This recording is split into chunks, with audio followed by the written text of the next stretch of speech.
And I'm going to, before we get into closing arguments, I'm going to read to you the jury instructions. Now, immediately upon going into the jury deliberation room, if you all would select a jury foreperson. Now, the foreperson, that doesn't mean that they have more power over anybody else. It's just the person that will make sure that on the verdict forms that you choose, that they are signed and completed.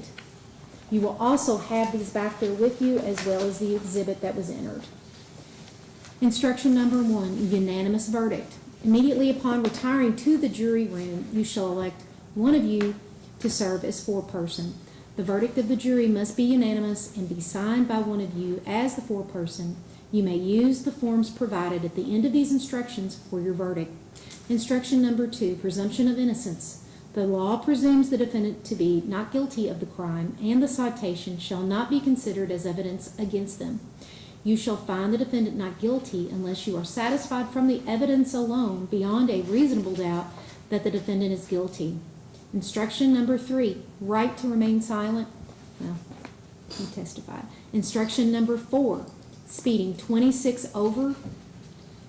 You shall find the defendant guilty under this instruction if and only if you believe from the evidence alone, beyond a reasonable doubt, that in this county, on or about September 15th, 2018, and within 12 months before his arrest, he operated a motor vehicle at a speed of 26 miles per hour or greater, in excess of the posted and legal designated speed limit. If you find the defendant guilty under this instruction, you shall fix his punishment at a fine of not less than $60, no more, or no more than $100. Instruction number 5, reckless driving. You shall find the defendant guilty under this instruction if and only if you believe from the evidence alone, beyond a reasonable doubt, that in this county, on or about September 15th, 2018, and within 12 months before his arrest, he operated a motor vehicle, and that while doing so, he failed to operate said vehicle in a careful manner and without regard for safety and convenience of pedestrians and other vehicles on the highway. If you find the defendant guilty under this instruction, you shall fix his punishment at a fine of not less than $20, no more than $100. Instruction number 6, operating a motor vehicle under the influence of alcohol. You shall find the defendant guilty of operating a motor vehicle under the influence of alcohol if and only if you believe from the evidence and beyond a reasonable doubt that in this county, on or about September 15th, 2018, the defendant operated or was in physical control of a motor vehicle while under the influence of alcohol. Instruction number 7, definitions. Motor vehicle includes all agencies for the transportation of persons or property over or upon the public highways of this Commonwealth, and all vehicles passing over or upon said highways which are propelled otherwise than by muscular power. Highway means any public road, street, avenue, alley, or boulevard, bridge, viaduct, or trestle, and the approaches to them, and includes off-street parking facilities offered for public use, whether publicly or privately owned, except parking lots or automobile storage garages wherein automobiles are parked or stored for hire. Peace officer means sheriff, constable, coroners, jailers, metropolitan and urban county government correction officers, marshals, policemen or policewomen, and other persons with similar authority to make arrests.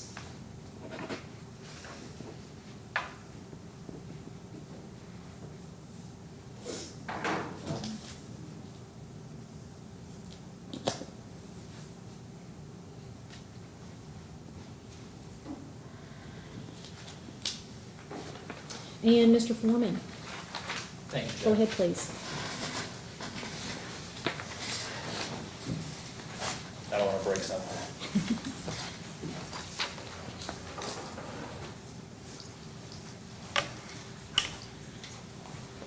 Good afternoon once again. So,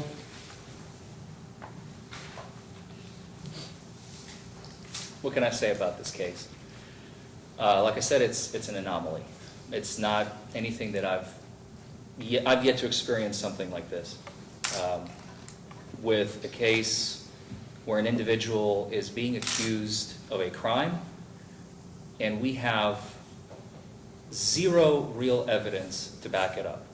We have no radar documents to show that he was speeding. We have no calibration documents to show that the tuning fork used in this case, on the radar in this case, has been properly calibrated and properly used.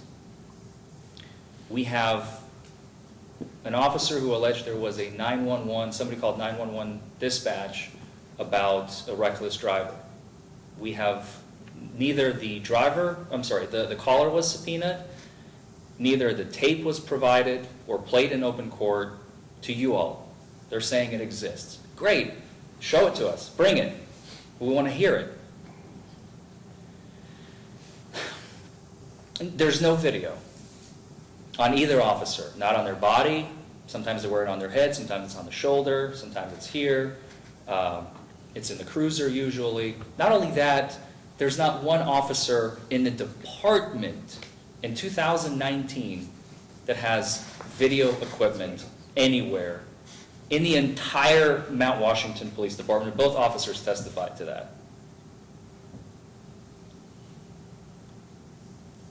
The implied consent paperwork. Okay, we're not sure if it was signed or not. Mr. Hall says it was signed. The officer said he doesn't remember. Provide it. Bring it into court. Show us. Don't just talk about it. Give us the real evidence.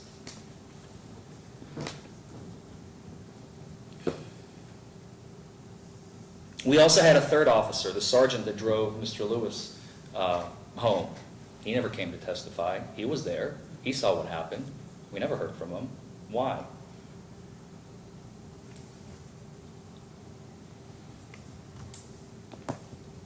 I mean, what we're having in this courtroom today, if this were 1973, this would be a normal day in court, 100%. We would have witnesses coming in, because nobody had video equipment back then, and that would make sense. But in 2019, in Bullitt County, Kentucky, to have 3% of an investigation, 3% is what it seems like to me of evidence, to want to throw Mr. Hall in jail and ask him to pay money, where he's already suffered for nearly a year over all of this, here, waiting for this case to come finally before a jury to be decided. He had, for 7 months as he testified, he had to go to pretrial. He had to submit tests of his urine to show that he's not using drugs. And we know he passed all of those because you can bet your sweet ass the Commonwealth would have definitely brought it up if he didn't. So, and he had to pay money. He had to pay me to be here. He had to take time off work on a Friday. As you heard, he works commission, so he makes as much money as he can put in, as much work as he can put in. So he's losing on that. He had to pay for the drug tests. And now they're asking him to pay again.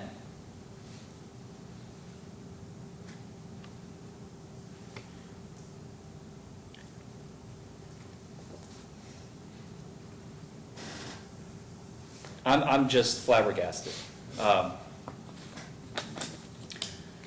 I wasn't there, so I can only speak on behalf of Mr. Hall, as the story that he told me and asked me to present this case to you all today. I am certain there is no DUI here. I am certain there is no reckless driving here. The speeding, I leave up to you all. We have one witness stating that he was going 26 over, and Mr. Hall said that he was not paying attention to his speed. That's all they have. And I urge you to vote not guilty on the DUI and the reckless driving. Thank you. Go ahead, Mr. Armstrong. May it please the court. Forman. Ladies and gentlemen of the jury, first of all, I'd like to thank you on behalf of the Commonwealth for taking your time to be here today. Again, I'll tell you, I think that I know you all have a better place to be than here, but that our system of justice would grind to a halt if we didn't have people who were willing to give up their time and be here as jurors in this action. Mr. Forman said there was no real evidence of anything in this case. That's not really true. There's been 2 credible police officers who testified from that witness stand as to what happened that morning on September 15th, 2018 in Bullitt County, Kentucky. Officer Batcher testified that he clocked Mr. Hall doing 51 miles an hour in a 25-mile-an-hour zone. Mr. Hall drives that road every day. He should know the speed limit. He should also be paying attention to how fast he's going when he's driving a car. And therefore, that is evidence. Testimony is evidence. So there is evidence that he was speeding. And he was speeding 26 miles over the limit. 25 from 51 is 26. So the reckless driving is, there was a, as Officer Batcher said, there was ADT, what is it? Attempt to locate, ATL, on that vehicle because it was weaving. All right, now, here's what we've got. Mr. Lewis, for the defendant, testified that Mr. Hall picked him up about midnight. He doesn't know where or what he was doing prior to that time.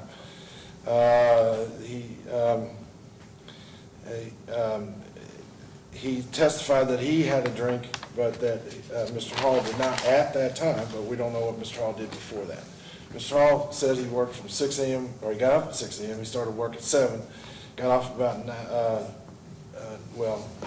he got called back to the office about 9, got there about 10, 10:30, left after working on his truck, went out to the Gaslight Festival. Gaslight Festival in J-Town is food, entertainment, alcohol, non-alcoholic drinks too. I've been there.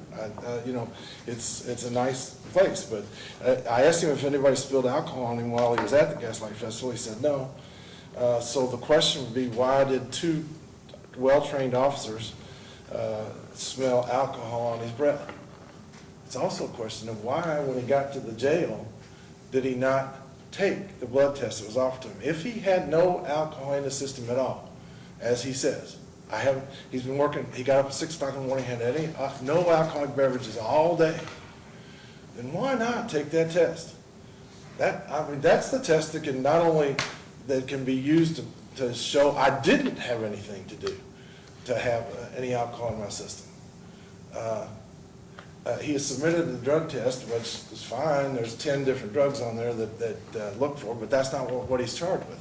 He's not charged with any drugs. He's charged with alcohol. That's what the officer smelled, was the alcohol. Now, indication of intoxication, because that's what we're really here for, is driving under the influence. Again, I'll tell you, it's not illegal in Kentucky to drink and drive. It's illegal to be under the influence of alcohol and drive. Now, the indication of under the influence is the partial HGN test that got completed.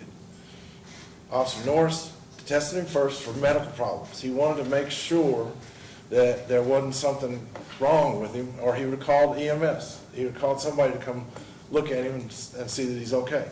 Once he finished that portion of the HGN test, horizontal gaze nystagmus, once he finished that portion of it, then he started to administer the rest of it. And the 2 parts that he got done of the test, which looks for 6 different clues, 3 different times, he found a clue on both left eye and right eye twice. So and the indication on the HGN, the purpose of HGN is to determine whether or not you've got alcohol in your system. And that's what, he got 2/3 of it done. He didn't complete the rest of it. Mr. Hall refused to do the 3rd part of it, and he refused to do any of the the one-leg stand, or I'm sorry, walk and turn is what he said went next, and then the one-leg stand, because of the boots that he had on. Well, he's worked in those boots all day. If he can't stand up in those boots, then why is he wearing them? So those are things that you've got to consider. That's your problems. That's what you got to consider when you get back there. The instructions on, that the court has instructed you, is that instruction number 4, you shall find the defendant guilty under this instruction if and only if you believe from the evidence beyond a reasonable doubt that in this county, Bullitt County, on or about September 15, 2018, and within 12 months of his arrest, he operated a motor vehicle speed of 26 miles over limit or greater in excess of the posted and legally designated speed limit. There's no question he was operating a motor vehicle. There's no question he was in Bullitt County. There's no question about the date, September 15th of 2018. So I've proved all that. And then the only testimony that you've heard is that he was speeding, and Officer Batcher said it was 51 miles an hour and in a 25-mile zone. So that's 26 miles over limit. Reckless driving, same thing. It's Bullitt County. It's the same date. He's operating a motor vehicle, and he's doing it without regard for the safety and convenience of pedestrians or other vehicles on the highway.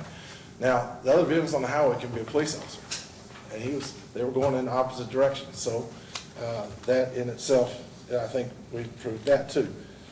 And the third, instruction number 6, you shall find the defendant guilty of operating a motor vehicle under the influence of alcohol if and only if you believe from the evidence beyond a reasonable doubt that in this county, Bullitt County, on or about September 15, 2018, again, no question about the date, the defendant operated or was in physical control of a motor vehicle.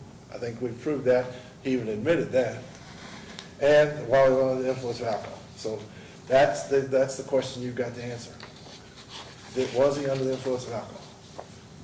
I submit to you that both officers smelled alcohol on his breath, that both officers testified, well, Officer Norris testified he was unsteady on his feet when he got out of the truck, that he couldn't pass the horizontal gaze and cycle test, and he refused to take any of the other tests, including the one at the jail, which could have given you the number that I talked about earlier when we were here, that could have said, no, he's not under the influence. The fact is that by refusing to take that test, it can be indication of the fact that he's guilty of that charge. I would submit to you that your only verdict should be not guilty. Thank you. I'm sorry, guilty. Thank you. And would the bailiff please approach? And if I could have you to raise your right hand, do you solemnly swear and affirm that you will not allow anyone to communicate with the jury on any subject connected with the trial and will not do so yourself, except to inquire whether or not they have reached their decision? And do you have a pen? Okay.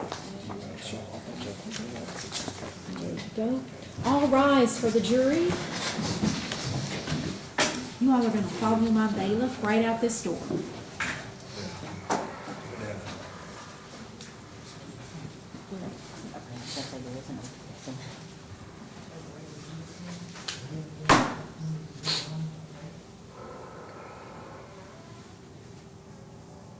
You all may be seated. Of course, I don't know how long they'll be, but as soon as they are back, we will notify you all. The district court's now back in session. Please be seated. And for the record, the jury does have a question, and the question is, what constitutes reckless driving pertaining to speed? How many miles per hour over the speed limit would be considered reckless driving? I am going to respond that you can only consider the evidence that you have been given, unless the attorneys want to argue that or just wanted to disclose that and make sure that that was placed on the record. All right. The Commonwealth is satisfied with your answer.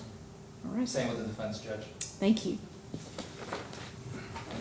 I'm going to have my bailiff to take that back to them, and that's exactly what I read in the record that will be given to the jury. Yes, yes, sir.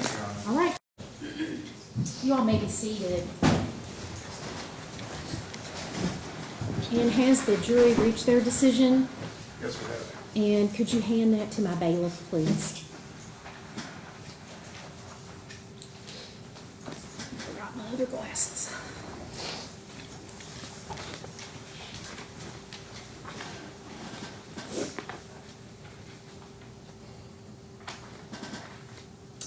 And let's see.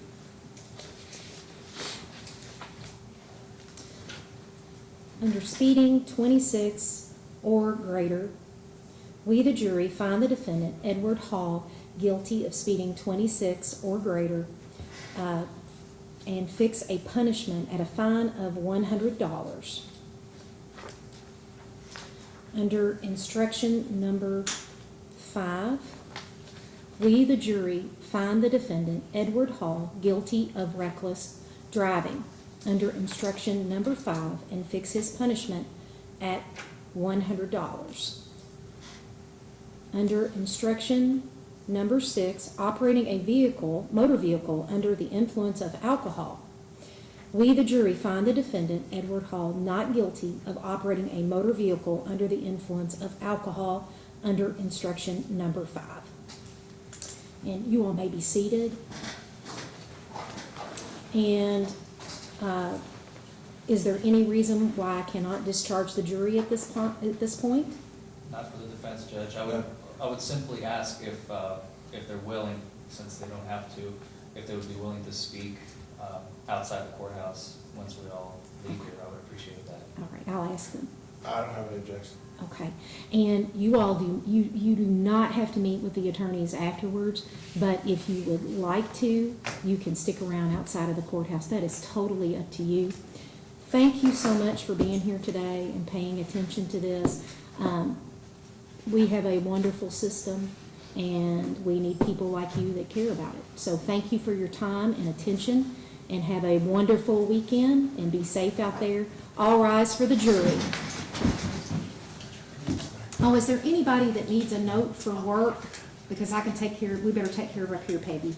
Do we have it? Do we I have the can, paper? I can write it on something. You just said, y'all can just write what you have right I think there's notes. I'm afraid I think nobody's there's somebody downstairs. downstairs, I think. She'll run down there just in a minute. I want you to have, I don't have the official, just go down there and I'll send her down there in just a minute to take care of it. And if there's anybody else.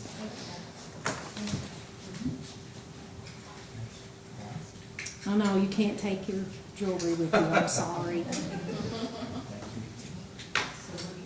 You're free. Yeah, just go. Well, go downstairs, she's gonna go, I think somebody's down there, it's after 4 though. Go on down there, and if there's not, Miss Peggy will be down there in just a minute to help you out.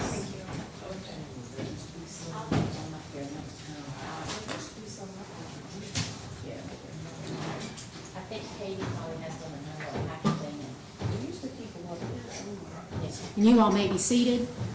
And then, and Mr. Hall, I'm gonna give you a show cause date to pay that fine. You'll have fine, be a $200 fine and your court cost of $143.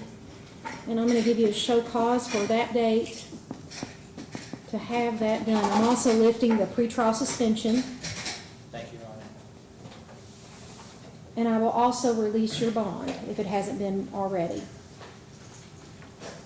Would they be able to pick that up on Monday?